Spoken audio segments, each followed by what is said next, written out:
আজ আমি আপনাদের এমন একটি গল্প বলবো যা শোনার পর আপনারা সবাই অবাক হয়ে যাবেন। এক যুবতী বিধবা মহিলা তার গুরুতর অসুস্থতার কারণে ইনজেকশন নিতে এলাকার চিকিৎসক শেখ নাসেরের বাড়িতে গিয়েছিল। হঠাৎ সে চিৎকার করতে করতে তার বাড়ি থেকে বেরিয়ে আসে। কয়েক মাস পর জানা গেল যে সে গর্ভবতী। তার গর্ভের সন্তানের বাবা কে ছিল? ডাক্তার তার সাথে কি করেছিল? সেদিন ডাক্তারের বাড়িতে পর্দার আড়ালে কি এমন ঘটেছিল যা শুনে সবাই হতবাক হয়ে গিয়েছিল। নাসের এমন একজন ব্যক্তি যিনি দুবার বিয়ে করেছিলেন এবং রহস্যময় কারণে তার দুই স্ত্রী তাকে ছেড়ে চলে গিয়েছিল। সে মানুষের মাঝে ধূর্ত ও প্রতারক হিসেবে পরিচিত ছিল। যখন আয়েশা চিকিৎসার জন্য তার বাড়িতে যাওয়ার প্রস্তুতি নিচ্ছিল, তখন তার বন্ধ দরজার আড়ালে তার সাথে কি ঘটেছিল? এই লোকটি তার সাথে কি এমন করেছিল যে সে তার বাড়ি থেকে পালিয়ে আসতে বাধ্য হয়েছিল? এই আশ্চর্যজনক গল্পের শেষ পর্যন্ত আমার সাথে থাকুন। কিন্তু গল্পটি শোনার আগে আমার প্রিয় বন্ধুরা, দয়া করে এই ভিডিওটিতে একটি লাইক দিয়ে এবং কমেন্টে আমিন লিখে আমাদের সমর্থন করুন। সৌদি আরবের প্রান্তে একটি ছোট গ্রামে আয়েশার মুখ ছিল 14 তারিখের রাতের চাঁদের মতো। সে ছিল লম্বা এবং মোহনীয় সুন্দর। তার সৌন্দর্য এমন ছিল যে গ্রামের বৃদ্ধ মহিলারাও মাঝে মাঝে হাসরাত আক্ষেপ নিয়ে তার দিকে তাকাত। তার স্বামী খালিদ ছিল গ্রামের একজন সহজ সরল ও দয়ালু যুবক। তাদের বিয়ের মাত্র কয়েক মাস হয়েছিল। এত অল্প বয়স হওয়া সত্ত্বেও আয়েশার জীবনে ছিল এক বেদনাদায়ক কাহিনী। গত বসন্তে তার নববধূ হওয়ার কথা ছিল, কিন্তু ভাগ্য তার স্বপ্নকে ছাই করে দিয়েছিল। এক গ্রীষ্মের দুপুরে খালিদ যখন খেজুর গাছে কাজ করছিল, তখন তার পায়ের নিচে একটি শুকনো ডাল ভেঙে যায়। সে ওপর থেকে পড়ে যায় এবং মরুভূমির কঠোর বালি তাকে গ্রাস করে। যখন এই খবর গ্রামে পৌঁছায়, তখন সবার ওপর অন্ধকার নেমে আসে। আয়েশা তখন বাড়িতে রুটি তৈরি করছিল। যখন সে প্রতিবেশীদের চিৎকার শুনতে পায়, তার হৃদয় যেন থেমে যায়। সে খেজুর গাছের দিকে দৌড়ে যায়, কিন্তু যখন সে পৌঁছায়, খালিদ কতক্ষণে পৃথিবী ছেড়ে চলে গেছে। এখন সে তার বৃদ্ধা মা হালিমার সাথে একটি মাটির বাড়িতে বসবাস করে। দিনের পর দিন খুব কষ্টে তাদের জীবিকা নির্বাহ করতে হতো। আয়েশা গ্রামের ধনী মহিলাদের বাড়িতে ছোটখাটো কাজ করা শুরু করে। সে তাদের কাপড় ধুয়ে দিত, ঘর পরিষ্কার করত অথবা ঐতিহ্যবাহী রুটি বানিয়ে দিত। খালিদের মৃত্যুর কয়েক মাস পর আয়েশা এক অদ্ভুত জ্বরে আক্রান্ত হয়। মনে হচ্ছিল যেন তার ভেতরে আগুন জ্বলছে। তার ত্বক পুড়ে যাচ্ছিল এবং দুর্বলতায় তার শরীর কাঁপছিল। জ্বরের তীব্রতায় সে রাতে ঘুমাতে পারত না এবং দিনে সে প্রায় বিছানা থেকেই উঠতে পারত না। হালিমা তার মেয়ের অবস্থা দেখে আতঙ্কিত হয়ে তাকে গ্রামের বৃদ্ধ চিকিৎসক শেখ ইব্রাহিমের কাছে নিয়ে যায়।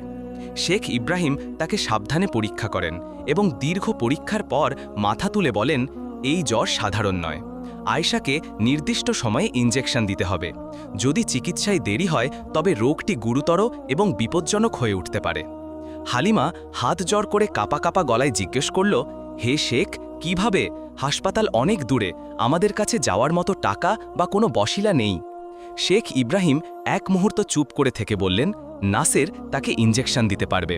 তার বাড়িতে প্রয়োজনীয় সরঞ্জাম আছে এবং সে গ্রামের মানুষের জন্য এই কাজটি করে থাকে। নাসেরের নাম শুনে আয়েশার শরীরে যেন ঠান্ডা স্রোত বয়ে গেল। তার হৃদস্পন্দন বেড়ে গেল এবং হাত কাঁপতে শুরু করল। নাসেরের নাম পরিচিত ছিল, কিন্তু তার ভালোর জন্য নয়। সে ছিল 40 বছর বয়সী একজন স্থানীয় চিকিৎসক। সে ইনজেকশন দেওয়া, ক্ষত ড্রেসিং করা বা ঔষধি গাছপালা দেওয়ার মতো ছোটখাটো চিকিৎসা করত। কিন্তু তার আচরণ এবং দৃষ্টিতে এমন কিছু ছিল যা গ্রামের মহিলাদের তাকে এড়িয়ে চলতে বাধ্য করত। নাসের মিষ্টিভাষী ছিল এবং তার আচরণে মনে হতো যেন সে কিছু লুকাচ্ছে। তার চোখ ছিল ধূর্ততায় পূর্ণ। সে সবার সাথে সম্মানের সাথে কথা বলতো, কিন্তু মহিলারা মাঝে মাঝে তার দীর্ঘ দৃষ্টির অভিযোগ করত এবং বলতো যে সে প্রয়োজনের চেয়ে বেশি কাছাকাছি আসে। তা সত্ত্বেও যেহেতু সে গ্রামের একমাত্র চিকিৎসক ছিল, তাই গ্রামবাসীদের তার কাছে যাওয়া ছাড়া কোনো উপায় ছিল না। আয়েশা আগে কখনো নাসেরের সাথে দেখা করেনি, কিন্তু অন্য মহিলাদের কাছ থেকে শোনা গল্পগুলো তার মনকে দ্বিধায় পূর্ণ করে দিয়েছিল। তার এক প্রতিবেশী সালমা একদিন তাকে বলেছিল যে যখন সে তার ছেলের পায়ের ক্ষতের চিকিৎসার জন্য নাসেরের বাড়িতে গিয়েছিল, তখন সে তার খুব কাছে চলে এসেছিল এবং তার ব্যক্তিগত জীবন সম্পর্কে প্রশ্ন করেছিল। সালমা তিক্ত হাসি হেসে বলেছিল, নাসের সাপের মতো, সে নীরবে চলে, কিন্তু কখন দংশন করবে তা তুমি জানতে পারবে না। এই কথাগুলো আয়েশার মনে গেঁথেছিল। যখন সে বৃদ্ধ চিকিৎসকের মুখ থেকে নাসেরের নাম শুনল তখন মনে হলো যেন তার হৃদয়ে একটি পাথর এসে পড়েছে। সে বলল, হে চিকিৎসক, আপনি কি ইঞ্জেকশনটি দিতে পারবেন না যাতে আমাদের নাসেরের কাছে যেতে না হয়? চিকিৎসক উত্তর দিলেন, না, আমি ইঞ্জেকশন দেওয়ার প্রশিক্ষণ পাইনি এবং আমি এটি নিয়ে পড়াশোনা করিনি। আমি কেবল তোমার রোগ অনুমান করতে পারি এবং যদি চাও তবে আমি তোমাকে ঔষধি গাছপালা দিতে পারি, কিন্তু তোমার রোগ গুরুতর এবং ঔষধি গাছপালা কোনো কাজে আসবে না। তোমাকে যত তাড়াতাড়ি সম্ভব নাসেরের কাছে যেতে হবে। হালিমা, যার চোখে দুশ্চিন্তা ফুটে উঠেছিল, সে তার মেয়ের হাত ধরে বলল, আমার মেয়ে, আমাদের আর কোনো উপায় নেই। তোমার রোগ গুরুতর, তোমাকে নাসেরের বাড়িতে যেতেই হবে। আয়েশা দুর্বল কণ্ঠে উত্তর দিল, মা, আমি জানি না, আমার মন শান্ত নয়। আমি শুনেছি যে। সে তার বাক্য শেষ করতে পারল না। নাসেরের বাড়িতে যাওয়ার আগের রাতে আয়েশার চোখে ঘুম আসেনি। সে ছাদে তাকিয়ে শুয়েছিল এবং চিন্তা তাকে ঘিরে ধরেছিল। খুব ভোরে আয়েশা অনেক কষ্টে উঠল। জ্বর তখনও তার শরীরকে দুর্বল করে রেখেছিল, কিন্তু সে তার সিদ্ধান্ত নিয়ে ফেলেছিল। হালিমা উদ্বেগের সাথে তার দিকে তাকিয়ে বলল, আমার মেয়ে, তাড়াতাড়ি ফিরে এসো। আয়েশা একটি ম্লান হাসি দিয়ে বলল, চিন্তা করো না, আমি শীঘ্রই ফিরে আসব। আয়েশা বাড়ি থেকে বেরিয়ে গেল। গ্রামের মাটির রাস্তাগুলো তখনও খালি ছিল।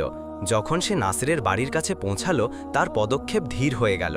তার হৃদয় দ্রুত স্পন্দিত হচ্ছিল। সে দরজার দিকে হাত বাড়াল, কিন্তু এক মুহূর্তের জন্য থেমে গেল।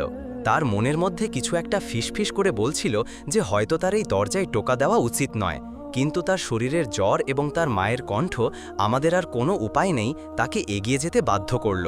সে একটি গভীর শ্বাস নিল এবং দরজা টোকা দেওয়ার জন্য প্রস্তুত হল। আয়েশার জন্য কি অপেক্ষা করছিল? সে ভেতর থেকে ভারী পায়ের শব্দ শুনতে পেল এবং দরজাটি ধীরে ধীরে খুলে গেল।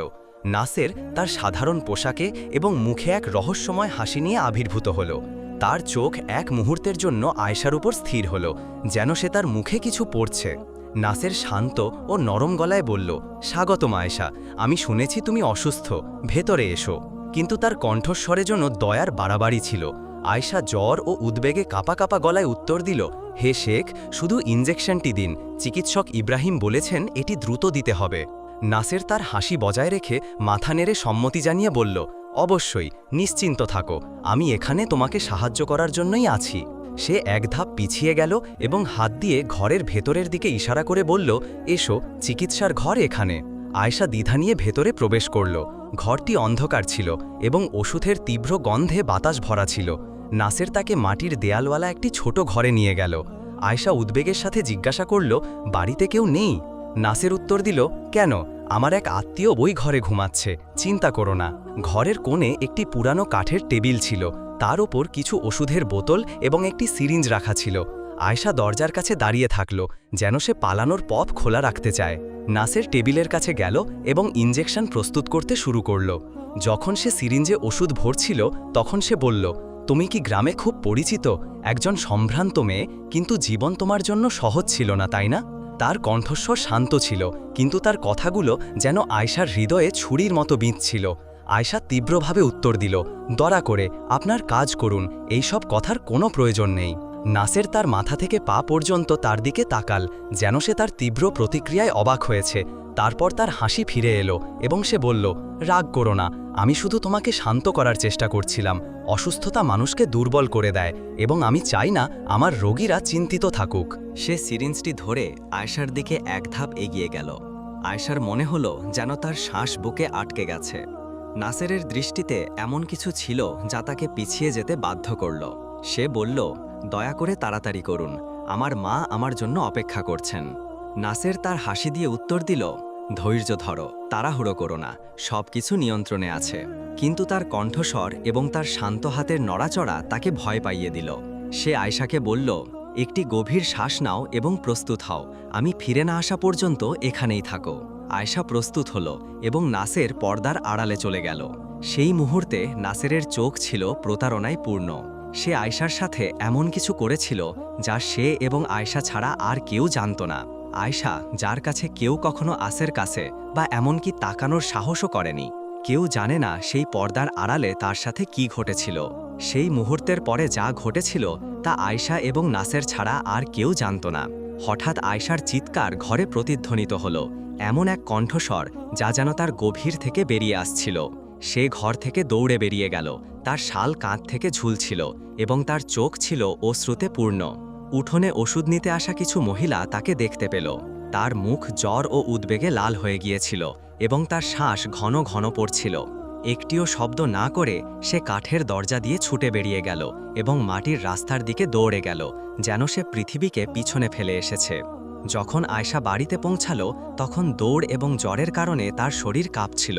হালিমা সকালের নাস্তা তৈরি করছিল। যখন সে তার মেয়ের অবস্থা দেখল তখন সে চিৎকার করে উঠল, হে আল্লাহ, তোমার কি হয়েছে? তুমি এমন বিপর্যস্ত কেন? সে আয়শার দিকে ছুটে গেল এবং তার হাত ধরার চেষ্টা করল, কিন্তু আয়শা তার ছোট ঘরে ছুটে গিয়ে দরজা বন্ধ করে দিল। হালিমা অনেকবার দরজায় টোকা দিল এবং ভয় ও অনুনয়ে পূর্ণ কণ্ঠে বলল, আমার মেয়ে, তোমার মাকে বলো কি হয়েছে? আমার হৃদয় ফেটে যাচ্ছে।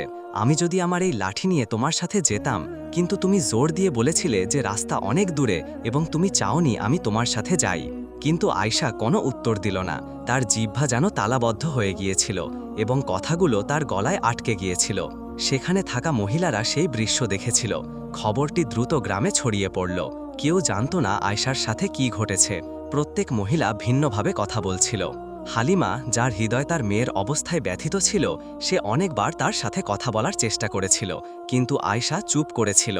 তার ভেতরের কিছু একটা যেন ভেঙে গিয়েছিল, যা সে কথায় প্রকাশ করতে পারছিল না। সেই দুর্ভাগ্যজনক দিনের পর কয়েক মাস কেটে গেল এবং আয়শার পেট ধীরে ধীরে স্পষ্ট হতে শুরু করল। প্রথমে তার ঢিলেঢালা পোশাক এই গোপনীয়তা লুকিয়ে রেখেছিল, কিন্তু সময়ের সাথে সাথে এটি আর অস্বীকার করার উপায় ছিল না। যখন প্রতিবেশী বৃদ্ধা খালা ফাতিমা প্রথমবার আয়শার শরীরের পরিবর্তন লক্ষ্য করলেন, তখন তার চোখ বিস্ময়ে বড় হয়ে গেল। তিনি হালিমাকে আস্তে করে বললেন, হালিমা, এ কি অবস্থা তোমার মেয়ের? সে কি গর্ভবতী? এটা কি সত্যি? হালিমা, যার মনে হলো যেন তার ওপর বজ্রপাত হয়েছে, সে মাথা নিচু করে কিছুই বলল না। কিন্তু খবরটি গ্রামে দাবানলের মতো ছড়িয়ে পড়ল। গ্রামের সাদা দাড়িওয়ালা পুরুষরা বলল যে নাসেরকে দায়িত্ব নিতে হবে। এটি গ্রামের সুনামের জন্য একটি লজ্জার বিষয়। শীঘ্রই গ্রামবাসীদের ক্রোধ নাসেরের বাড়ির থেকে ধাবিত হল। কিছু যুবক মাটি থেকে পাথর তুলে তার বাড়ির দেয়ালে ছুঁড়ে মারল। এক যুবক, যার ভাই খালিদের বন্ধু ছিল, চিৎকার করে বলল, হে নাসের, আল্লাহকে ভয় করো, তুমি কি করেছ?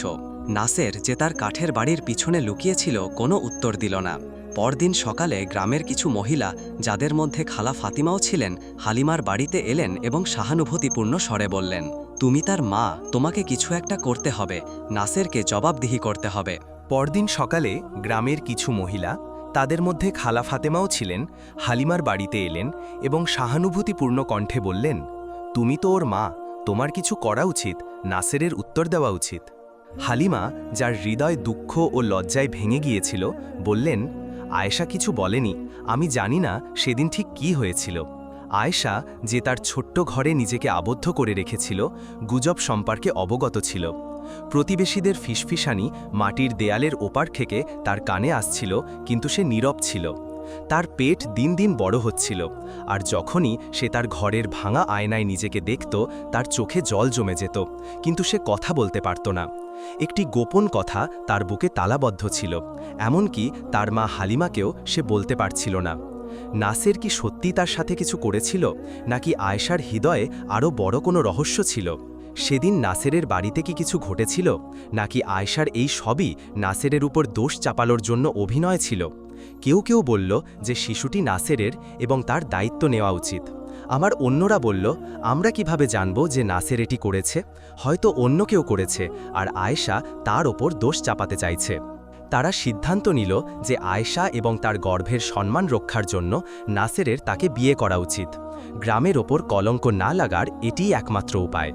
তারা নাসেরের বাড়িতে গেল এবং তাকে এই সিদ্ধান্তের কথা জানালো। নাসের, যাকে দেখে মনে হচ্ছিল না যে সে এই সিদ্ধান্তে বিস্মিত, মাথা নেড়ে বলল, প্রবীণরা যা বলবে তাই হবে।